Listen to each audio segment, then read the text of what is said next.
Hello, my name's Heidi. And at 3 a.m., my own father threw me out of the house. No shoes, no suitcase, just because I didn't bow to his new wife. They said I was difficult, emotional, that I didn't understand family. But then I found the altered will, the stolen trust fund, and the proof that they'd been planning my erasure for years. What kind of family scripts your disappearance and then begs when the money stops? Would you have walked away? Or walked into court like I did? I woke up to the sound of pounding on my bedroom door. At first, I thought it was a bad dream, until the second knock rattled the hinges. My heart jumped. I reached for my phone, 3:07 a.m. Heidi! My father's voice came through the wood, hard and sharp. Get up, now. I blinked at the ceiling, confused. Rain tapped against the window panes like 1,000 tiny fingers. I wrapped my robe tighter and opened the door. He was standing there in a wrinkled dress shirt, barefoot, hair out of place, so unlike the man who usually never let a button go unfastened. But his eyes weren't tired. They were angry. Wild. Behind him stood Vera. She didn't say a word. She didn't have to. Her arms were folded, and that look on her face, like she was watching something finally go her way. She didn't even try to look shocked. "What is going on?" I whispered. "You disrespected Vera," my father snapped, "in my house. That's not going to fly, not anymore." What? My voice cracked. "I haven't said 2 words to her tonight. I've been upstairs all evening." He shoved a coat into my hands. "Then maybe it's your silence that's the problem. Pack your things, or don't. Just get out." At first I didn't move, not out of defiance, just disbelief. I stared at him, hoping to see something shift in his eyes. But there was nothing, not even a flicker of doubt. "Are you serious right now?" "You should have listened," he said. That's what he kept repeating as he dragged me to the front door. I didn't even have my shoes. The marble floor felt cold and unforgiving under my feet as we reached the entryway. He opened the door. A gust of damp wind slapped my face. I looked back at Vera. Still no words.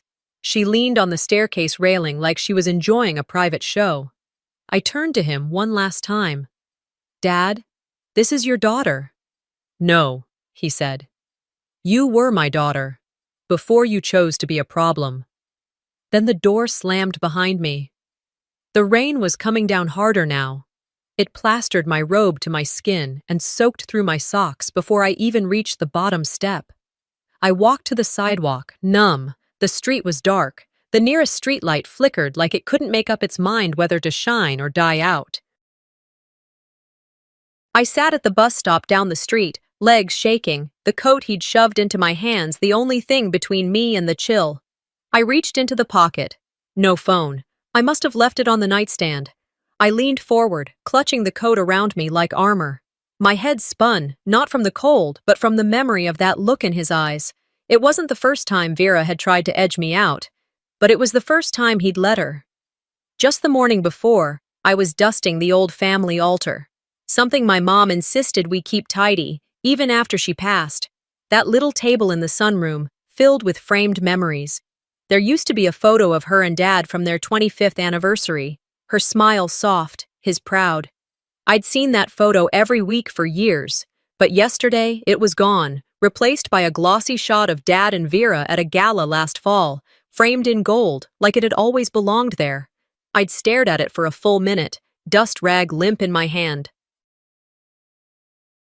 I didn't say anything.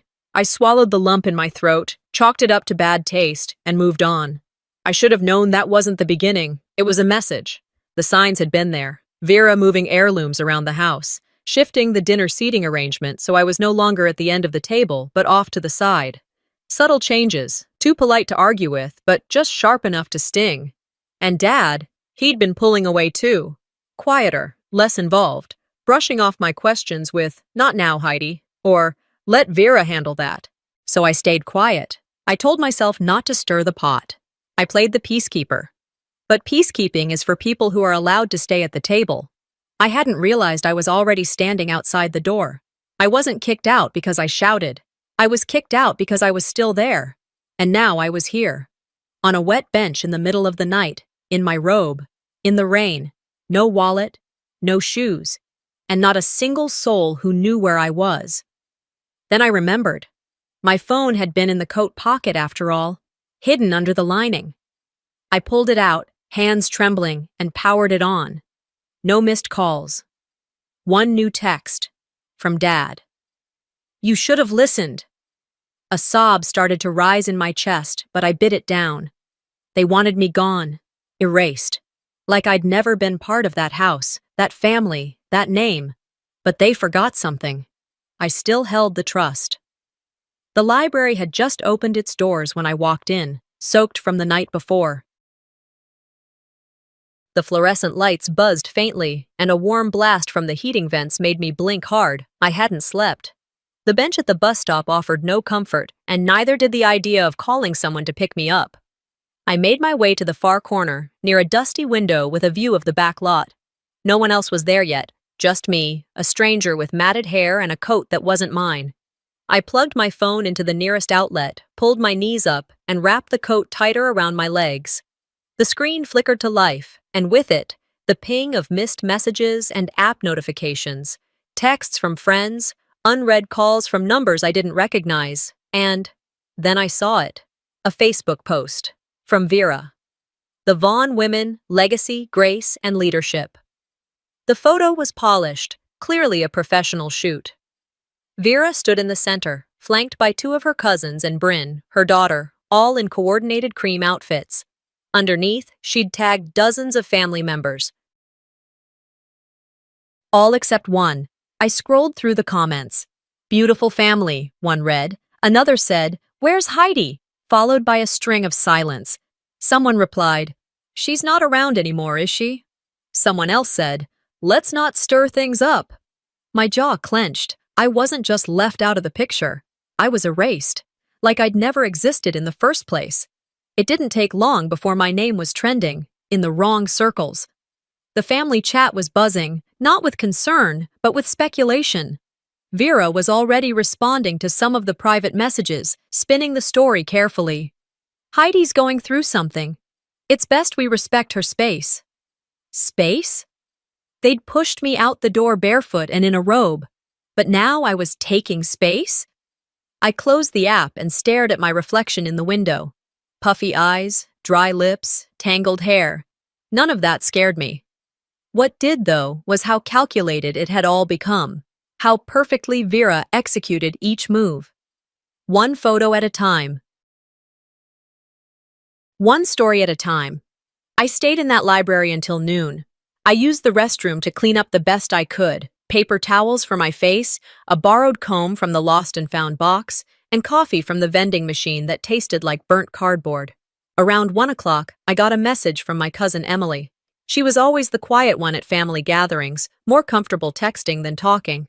Her message was simple. "Aunt Vera asked if you're coming to brunch. She said you should." I stared at the screen. Brunch? After last night? But something about the invitation felt too neat, too orchestrated. Still, I said yes. By 2, I stood outside the Belmont Club, wiping the bottom of my borrowed flats on the doormat. The hostess barely looked at me as she led me to the Vaughn table, where the extended family had gathered in full Sunday best. I walked in wearing yesterday's jeans and a sweater that had seen better days. Vera looked up. Her smile was all teeth. "There she is," she said, like I was a long-lost relative and not the woman she helped throw onto the sidewalk hours earlier. I took my seat quietly, sandwiched between 2 second cousins who didn't make eye contact. Garrett sat at the head of the table, chewing methodically, like nothing had happened. As soon as the waitress left, Vera cleared her throat. "Before we eat," she said, "I just want to address something delicate." The table stilled. Knives paused mid-spread. Conversations died like a snuffed candle. Vera leaned forward, her voice dropping slightly. "I know things have been tense, and I didn't want to bring this up, but I think we should all be honest with each other." She turned toward me, faux concern dripping from her tone. "Heidi, we noticed one of the family heirlooms is missing from my jewelry box." I stared at her. "I'm sure it was just a mistake," she added quickly, palms raised as if to signal peace. But the pearl necklace? The one Celia left behind? It's not where it used to be. Gasps and whispers bounced across the table. A few eyes flicked toward me. Garrett kept chewing. I didn't speak, not at first. My brain told me to respond, to deny, defend, fight. But my heart knew exactly what was happening. It was a setup. Carefully planted, meticulously timed, I pushed my chair back and stood. The scraping sound echoed across the marble floor. No one stopped me, not even my father. I walked out without touching the water glass in front of me. Outside, the sunlight was too bright. It stung. But the air was fresh, and I could breathe again. I walked, not to anywhere in particular, just far enough until my legs started to burn.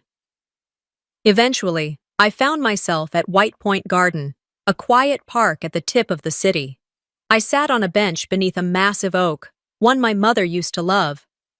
I remembered how she used to bring me here, when I had a bad day, when Dad was away on business and she needed a break from pretending everything was fine. "You don't fight mud with mud, baby," she told me once as we watched squirrels chase each other through the grass. "You clean your name by walking above it." That was her style. Elegant, quiet, dignified. And I knew what she'd do now. She wouldn't scream. She wouldn't curse. She'd document everything. She'd let people say what they wanted. Then she'd hand over the truth with a smile. I sat there for what felt like an hour. Then my phone buzzed again. It was a message from another cousin. This one, just a photo. A scan of the printed family tree they'd handed out at the reunion 2 weeks ago. My name wasn't on it. She'd scribbled a question underneath. "Did you drop out?" I stared at it, my eyes blurry. I didn't drop out. I was deleted.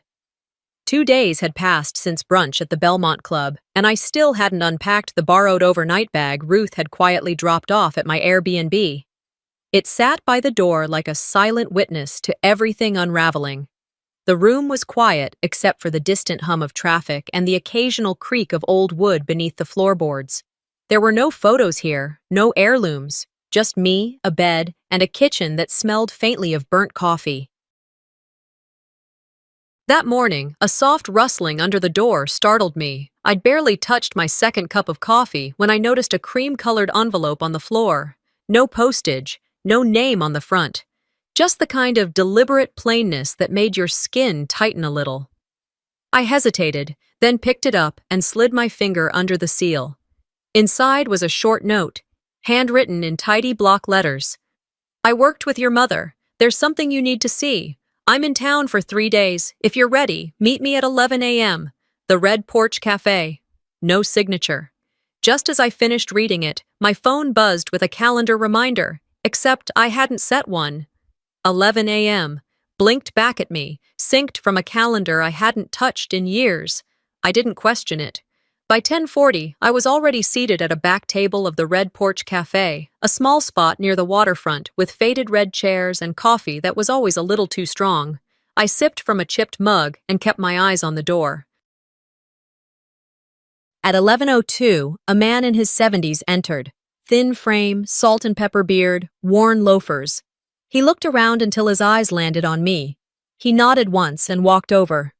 "You look like her," he said, sitting before I could speak. "Same jaw, same stare when something doesn't add up. I assume you're the one who slipped the letter under my door?" He nodded again. "Name's Henry Lawson. I handled Celia's estate, or at least I was supposed to." I raised my eyebrows. "What do you mean, supposed to?"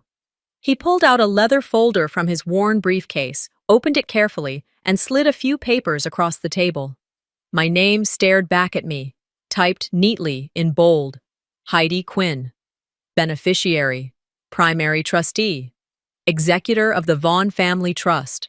Signed by Celia. Stamped. Notarized. 2 months before she passed. I blinked. "I don't understand. I never saw this version." "You weren't supposed to," he said softly. This was the original final version, but after Celia died, Garrett informed me that a newer version had been drafted, one that transferred oversight to him and Vera. "And you believed him?" I asked, trying to keep my voice even. Henry looked down at his coffee. He showed me a document. It looked real, but I always had my doubts.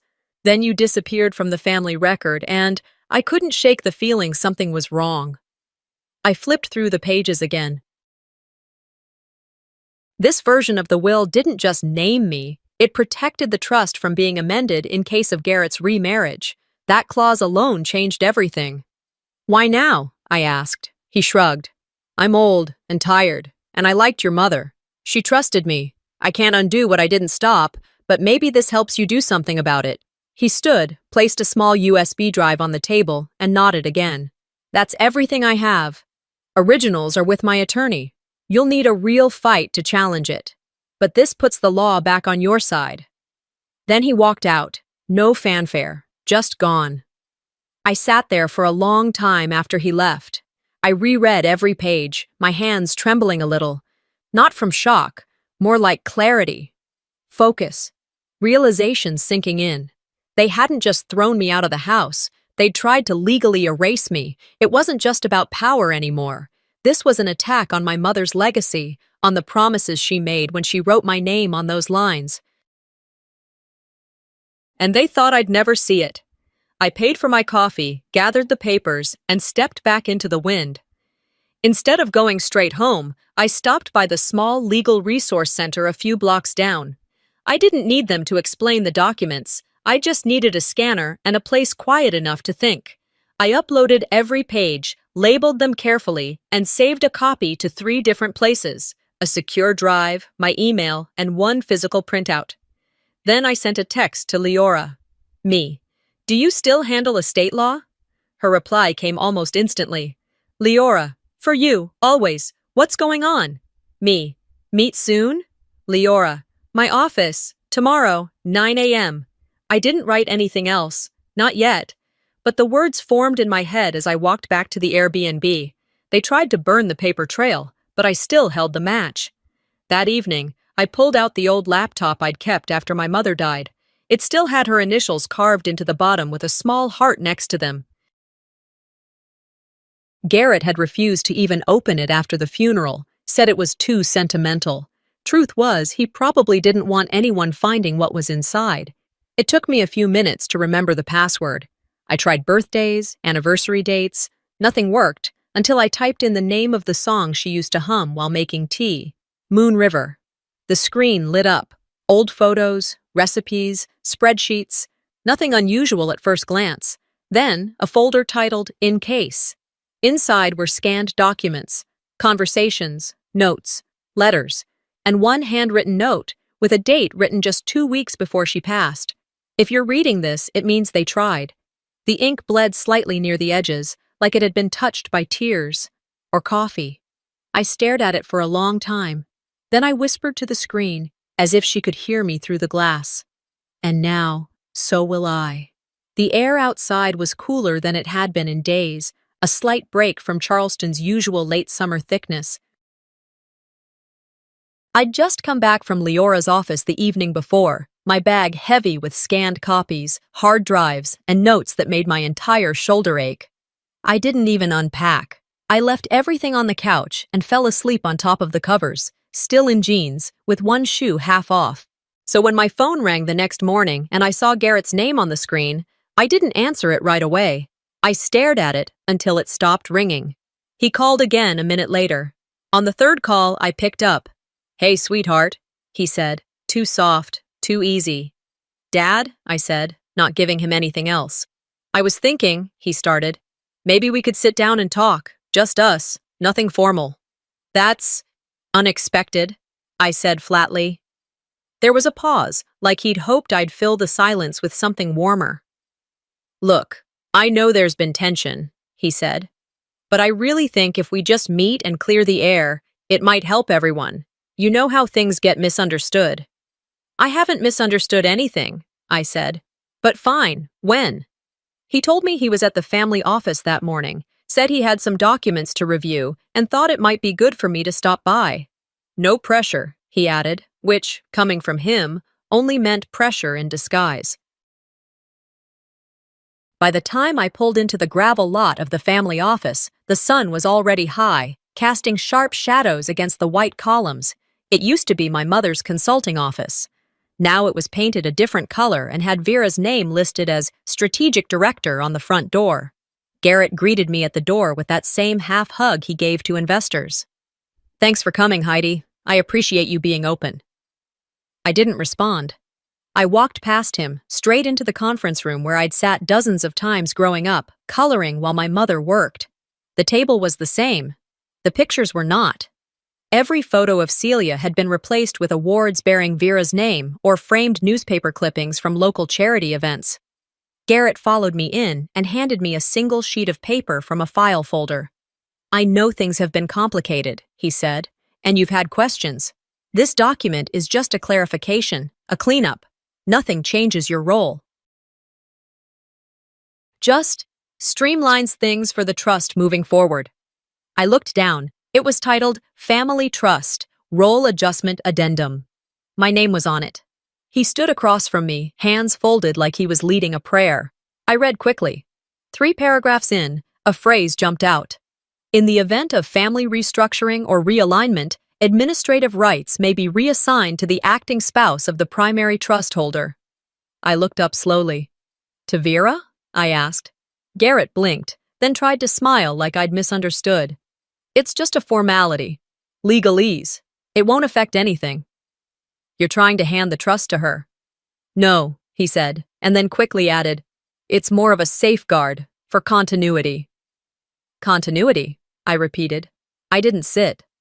I held the paper in my hands and let the silence stretch. "Do you want me to sign this now?" I asked. He shifted.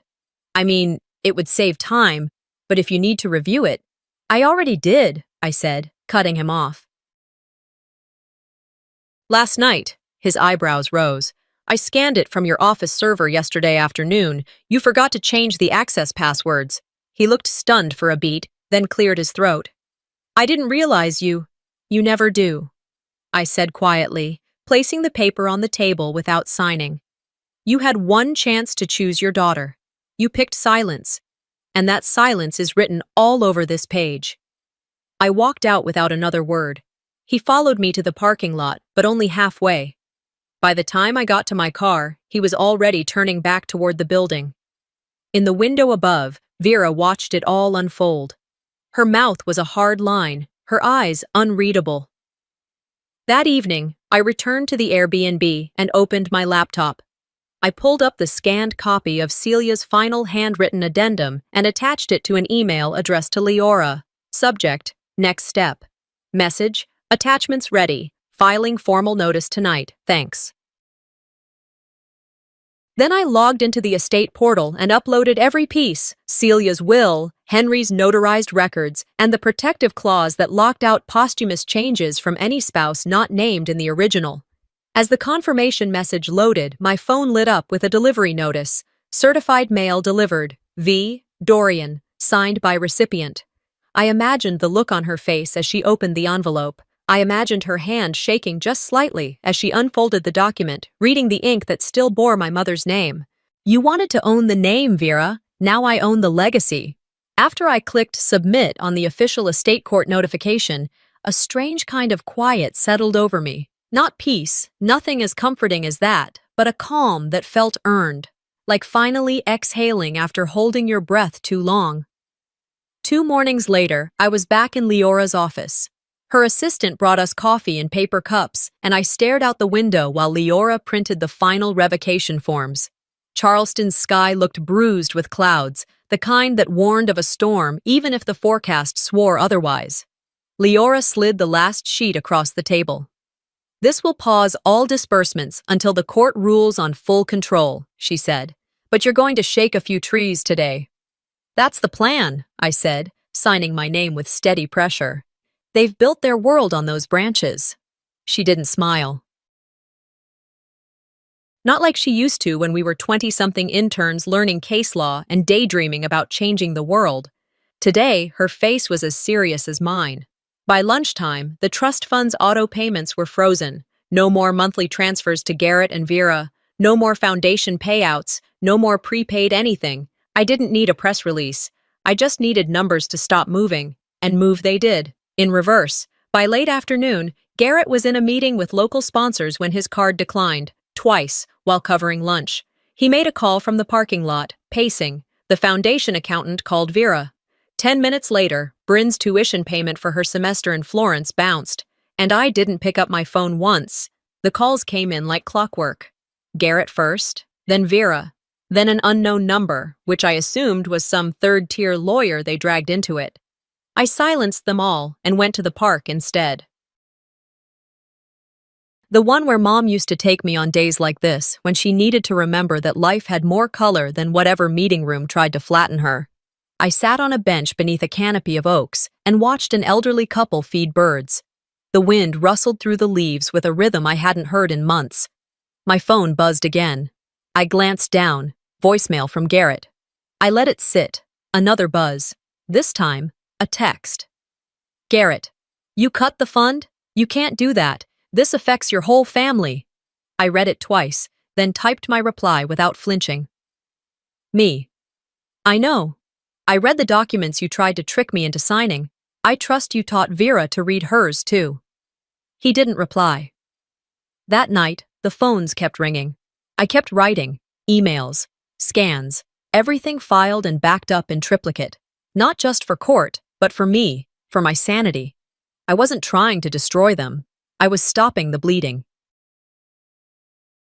The kind they'd caused when they took what wasn't theirs and called it inheritance. By the end of the week, the rumors began. The Charleston Register ran a quiet headline buried on page 4. Questions raised about Vaughn Family Foundation accounting. The whispers in town were louder than the article. Did Vera mismanage the money? Why hasn't Garrett made a statement?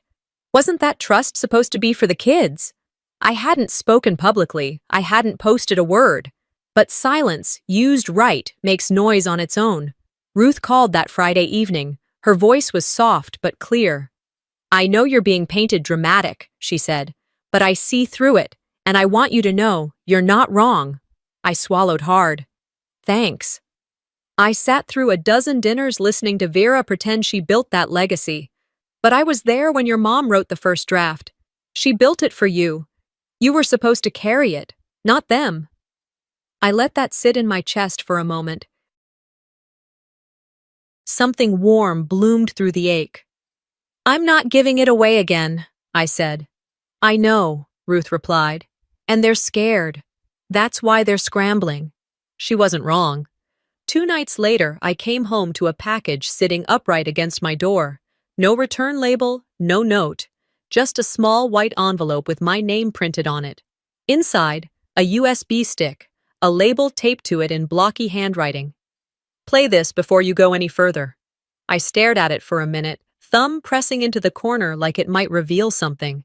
If they were already this scared, what's on here must be worse than I imagined. The USB stick sat untouched on the table for almost an hour. I'd made myself a cup of tea, then let it go cold, poured another. Walked around the living room twice, staring at the shadows moving across the hardwood floor as the sun slipped behind the oaks. The stillness in my Airbnb felt too intentional, too quiet for what I was about to hear. Eventually, I sat down, slipped the drive into my laptop, and clicked open the only file it contained, an unmarked video labeled with nothing but the date. I don't know what I expected. Maybe a scanned document, a recording of a family brunch, some benign piece of evidence meant to nudge an already open wound. But what played on the screen felt like betrayal in HD. The camera was hidden, positioned at an angle from behind a framed painting on a wall I recognized instantly. The study at the foundation office. Garrett's voice came first, low but clear. She's becoming a liability, he said. Emotionally unstable. Always has been. Vera's reply was crisp, measured. Then we lean into that.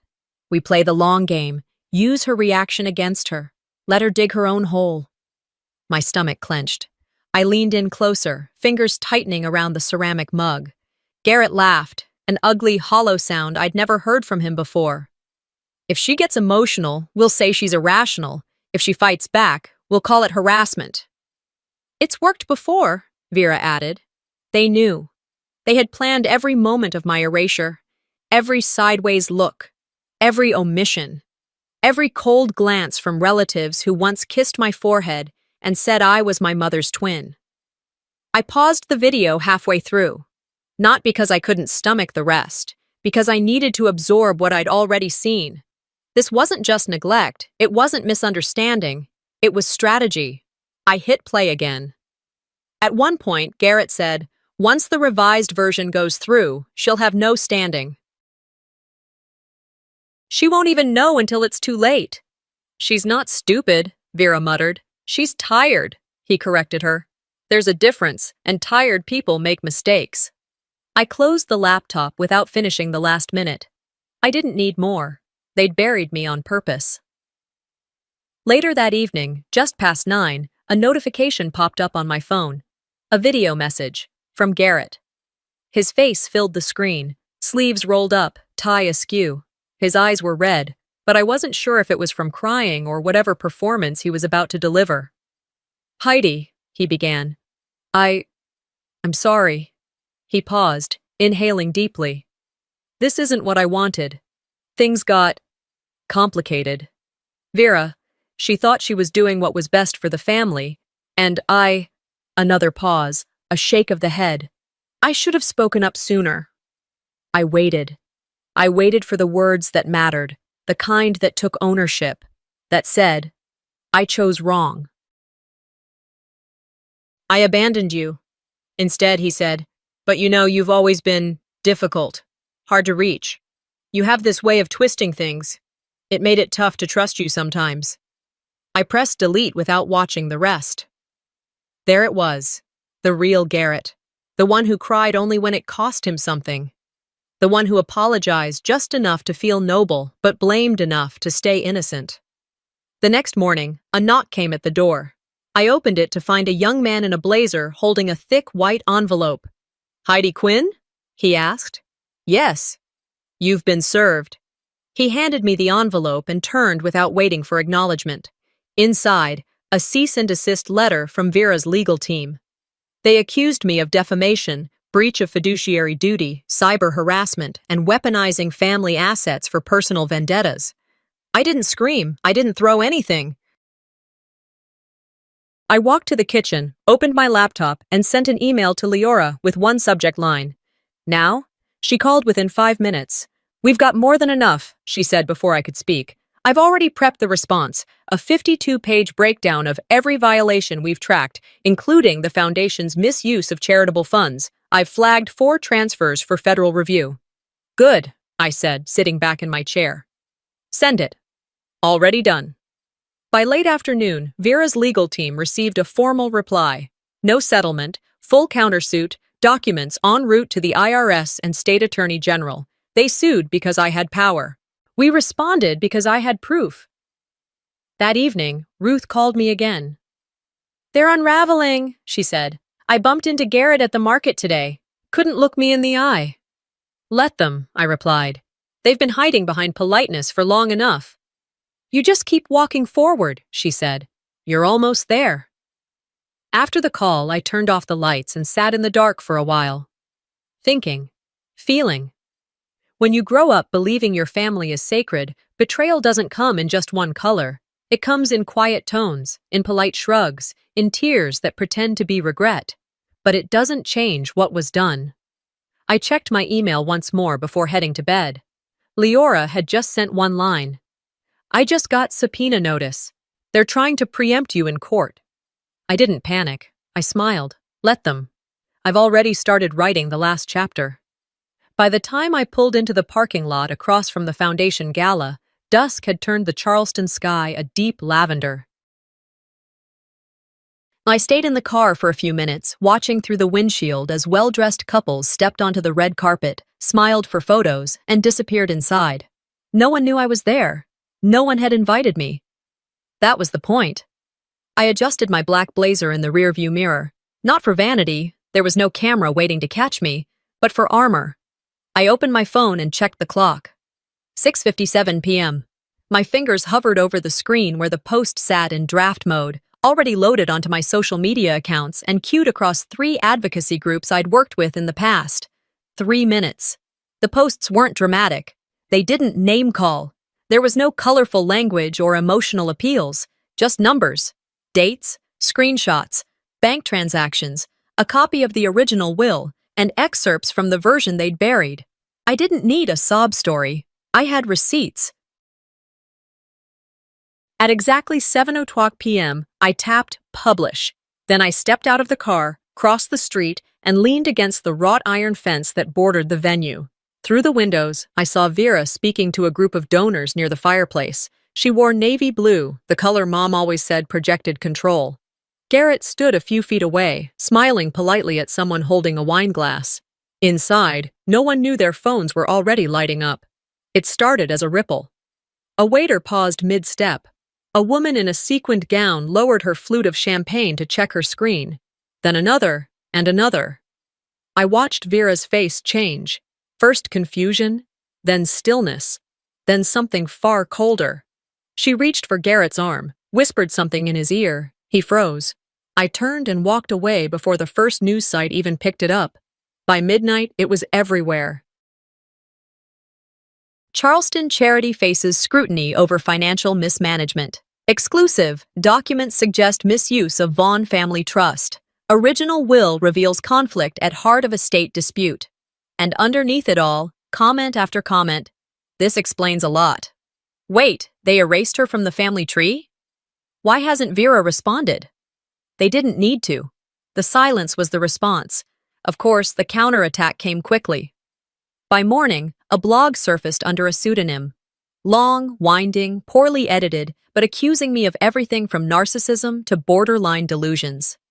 There was even an audio clip, heavily edited, where I supposedly said, "I'll destroy him if I have to." It was my voice, but cut and stitched so clumsily that even someone half awake could spot the manipulation. I didn't flinch. I called Leora. "We'll let them post," I said. "Then we'll subpoena every server they touched." That afternoon, Ruth called. Her voice carried a mix of pride and exhaustion. "They're desperate," she said. "You rattled them." "I didn't think it would hit this fast," I admitted. "They built their reputation like a house of cards," she said. "It was always going to fall fast. It just needed the right gust of wind." Still, there was a weight to it. The names they were calling me, the whispers about my mental health, the subtle jabs about me being unstable, jealous, too damaged to inherit that kind of responsibility. It was exactly the same script they'd used on my mother. Toward the end, when she started questioning the way Garrett handled the money, later that night, 2 messages came in from people I hadn't heard from in years. The first was from an old high school friend who now worked for a local nonprofit. "We saw what they're doing to you," she wrote. "If you need a statement, I remember how Vera talked about you even before your mom passed. She always made it sound like you were fragile, like you couldn't handle real life. It never sat right." The second was from a former coworker of my mom's, one I only vaguely remembered. She once told me, "If they ever try to take this away from Heidi, it'll be because they can't control her. I think that day has come." I sat with those words for a long time, because for the first time in weeks, I didn't feel like I was standing alone. At noon the next day, I checked my email for the 100th time. There it was. A court confirmation that my petition to re-establish the original structure of Celia's trust and remove Garrett and Vera as trustees had been accepted. The hearing was set, all documents validated, all signatures in place. It was happening. No more side skirmishes. No more games of reputation management or who could out-host the other at brunch. Next week, we stopped pretending blood means loyalty. I didn't sleep the night before the hearing, not from nerves, at least not the kind that made my hands shake or my thoughts run in circles. It was a deeper unease, the kind you feel when something that once defined your life is about to be laid bare in front of strangers in suits and wooden benches. By 8:30 a.m., I was standing in front of the Charleston courthouse, dressed in navy blue, hair pinned tight, every detail chosen to project one thing: control, not grief, not anger, not pity. Garrett, Vera, and Bryn arrived together, like they were walking into church, all crisp lines and polished shoes. Garrett's jaw was set so tightly it looked like it hurt to breathe. Vera, as always, was poised, but the lines around her eyes betrayed a different kind of tension. Bryn seemed unsure if she should follow their lead or disappear into the floor. I didn't speak to any of them. Inside the courtroom, reporters filled the back rows, some familiar from charity events, others, newer, chasing the scent of public disgrace. I sat on the left side with Leora beside me. She kept her files stacked neatly, her demeanor cool and unreadable. As always, she let the facts speak before she did. The judge, a gray-haired woman with a tone that brooked no nonsense, opened the session without preamble. "Let's proceed." Leora stood. "Your Honor, we'll begin with documentation regarding unauthorized withdrawals from the Vaughn Family Trust. These funds were allocated for educational and charitable disbursements per the original trust established by Celia Quinn." She walked to the center, handed over a folder. "Within this, you'll find a breakdown of financial transactions initiated by Vera Dorian, who was not legally appointed as trustee, as well as evidence that Garrett Vaughn signed off on these without proper consent." The judge skimmed, her brow furrowed. "And the total amount misallocated?" Leora didn't blink. "Just under $274,000. One major payment went directly to cover tuition for Bryn Dorian's university semester abroad." A hush fell over the room. I watched Vera's spine stiffen. Leora turned to the bench. "Miss Quinn will now speak." I stood, walked slowly to the podium, met the judge's gaze. "The trust my mother created wasn't built for people who saw her as a stepping stone," I said clearly.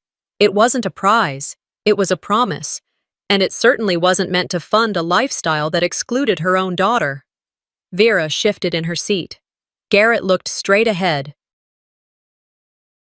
"My mother's final addendum," I continued, "stated explicitly that in the event of remarriage, her wishes were not to be altered. That clause was ignored. Her name was buried along with her will, and mine was nearly erased in the process." Vera tried to speak, but the judge raised a hand. "You'll wait your turn." I returned to my seat.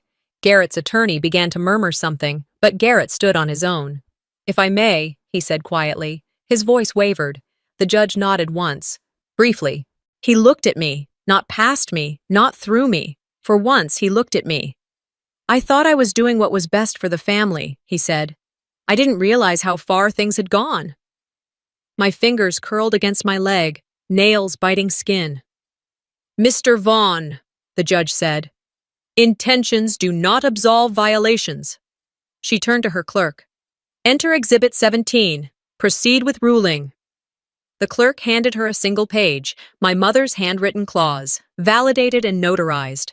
"I find the actions of Garrett Vaughn and Vera Dorian in breach of the original trust stipulations," the judge said. "Trustee rights are hereby revoked. Administrative control is reinstated to Heidi Quinn. Furthermore, restitution must be made for misappropriated funds within 90 days." Vera rose from her chair. "This is a smear campaign." "Sit down," the judge said flatly. Garrett tried to interject. "Your Honor, I never—" The officer standing at the door moved slightly forward. I leaned in and whispered to him as he sat, "You chose silence. This is the cost." He didn't reply. When the gavel struck, it didn't feel triumphant. It felt final. Outside the courtroom, the media swarm was immediate. I moved quickly through them. One reporter, a younger woman with wide eyes, mouthed, "You did it!" I didn't stop walking. In the hallway, Ruth was waiting. She opened her arms, and I stepped into them without hesitation. We didn't speak. We didn't need to. Across the lobby, Vera stormed through the double doors, heels clacking like bullets on tile. Bryn stood still, shoulders tight, eyes darting around like she'd just realized the roof was gone. Garrett remained seated inside, staring at the bench where I'd stood. That evening, I sat at my kitchen table with the lights off. My computer glowed against the dark, and I opened the application I'd drafted a month ago, an educational fund submission under a foundation name no one in my family knew. Recipient: Bryn Dorian. Full tuition. 1 year, no credit required. I hovered over the button, then clicked send. She never needed to know it came from the woman they tried to erase. The letter arrived the same week the ruling became final. Not an email, not a voicemail. Handwritten, folded carefully in a soft blue envelope with no return address, just my name on the front, in ink I immediately recognized. Vera's handwriting. I turned the envelope over twice before opening it. My instincts were still sharp, my caution intact. But curiosity, and something that felt vaguely like obligation, pushed me to read. Heidi, I'd like to talk.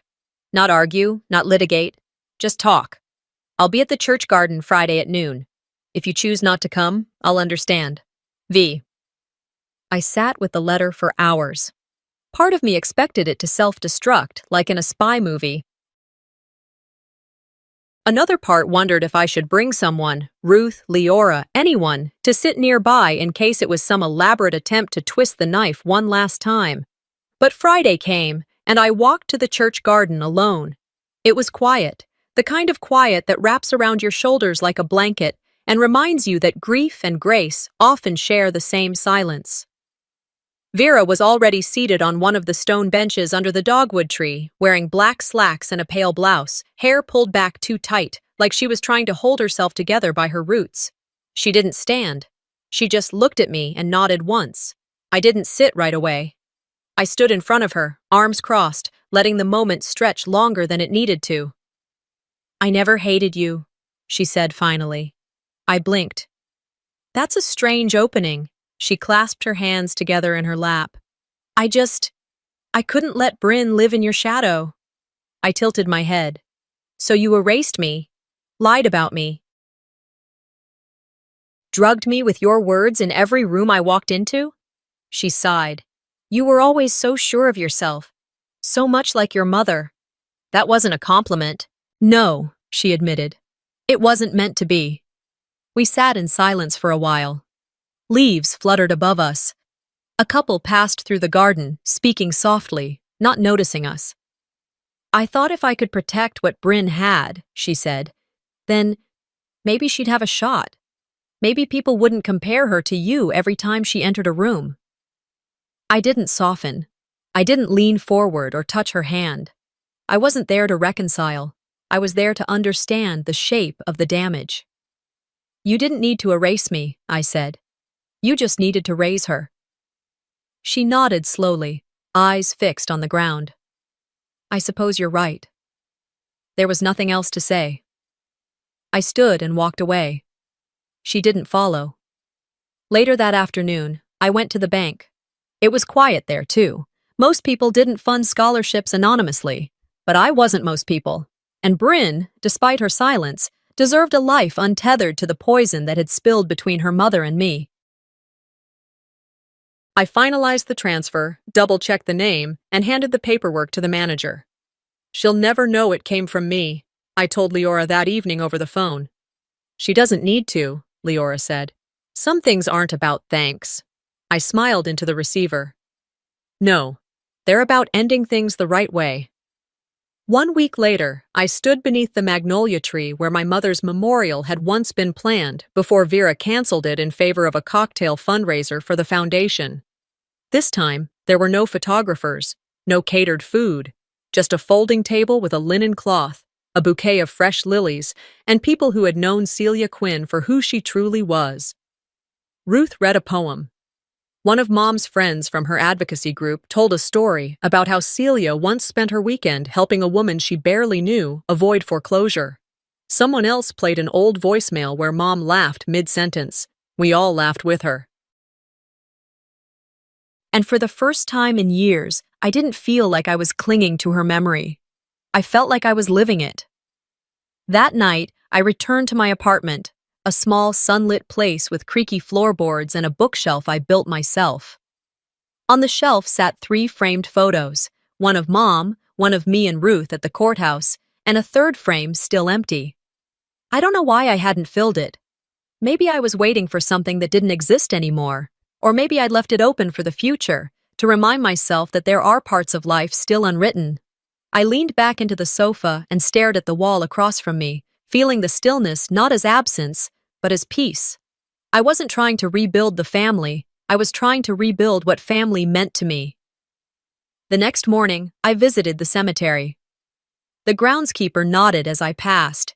He remembered me from when I'd fought to have Mom's grave moved back to the original plot she chose, before Vera changed the order without telling anyone. I knelt by her headstone, brushed a leaf from her name, and placed a single lily at its base. "They tried to write me out," I whispered, "but I wrote you back in.